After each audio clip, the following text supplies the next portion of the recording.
आप देख रहे हैं नवदीप टुडे न्यूज़ और मैं हूं आपके साथ शामा परवीन। और इस वक्त मैं नरेला के एमसीडी ऑफिस के बाहर खड़ी हूं और नरेला के अंदर जितने भी ढाबे और रेस्टोरेंट चल रहे हैं उनको लेकर यहाँ के स्थानीय लोग ने एक आरटीआई लगाई थी। उसके बाद जो खुलासा हुआ है वो चौंका देने वाला है, जिसे देखने के बाद आपके पैरों के तले जमीन खिसक जाएगी। देखिए हमारी एक खास रिपोर्ट। बाहरी उत्तरी दिल्ली के नरेला एमसीडी जोन में सैकड़ों रेस्टोरेंट और ढाबे अवैध रूप से चल रहे हैं। इस बात का बड़ा खुलासा तब हुआ जब एक स्थानीय निवासी ने इस बात का जवाब मांगा, तो एमसीडी जोन के उच्च अधिकारियों के पास से जो जवाब आया वो चौंका देने वाला था। उन्होंने खुलासा किया कि नरेला के एमसीडी जोन के अंदर जो भी रेस्टोरेंट और ढाबे चल रहे हैं अवैध रूप से चल रहे हैं। अगर हम अब बात करें नरेला की, तो नरेला में रेस्टोरेंट मालिकों और ढाबा मालिकों के पास कोई भी परमिट या लाइसेंस नहीं है। फिर भी कई सालों से ये ढाबे और रेस्टोरेंट अवैध रूप से चल रहे हैं। इन पर रोक लगाने वाला कोई भी नहीं है।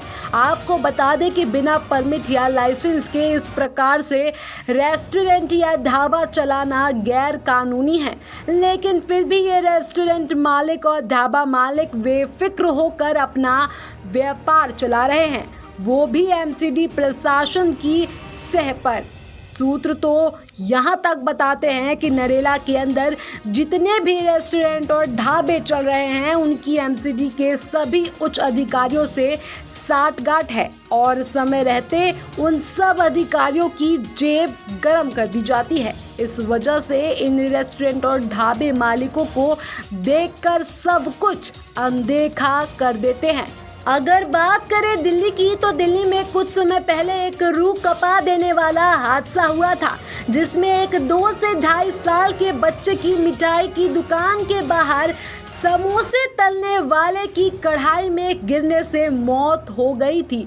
अगर हम बात करें अब नरेला की, तो नरेला के अंदर जितनी भी मिठाई की दुकानें और रेस्टोरेंट है उनका भी तंदूर और कढ़ाई रोड से सटे फुटपाथ पर ही सजता है।